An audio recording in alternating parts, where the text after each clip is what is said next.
siya. Siya kasi masyado nang pinaramdam sa akin na iba siya mag-alaga. Kaya nandito ba ako ngayon? Hindi makabilang, naghihintay ko ng tugon galing sa inyo. Ano mang desisyon ko, nalaban ko po.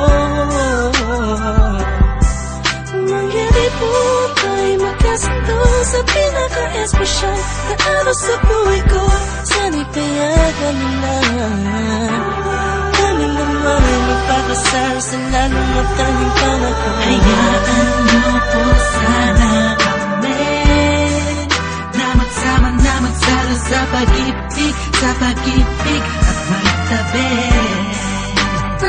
Mamahal, nais ko lang po ay ang bastas nyo sa aming dalawa. Magtiwala po kayo, kami makakabuo ng pamilyang maligaya. Kamusta po? Naway na sa maayos. Naparito po ako para idaos ang isang salo-salo kung tawagin ay hapunan. Samahan niyo po ako at ating pag-usapan. Sa totoo lang ang hirap pong ipaliwanag, simpleng sagot na po.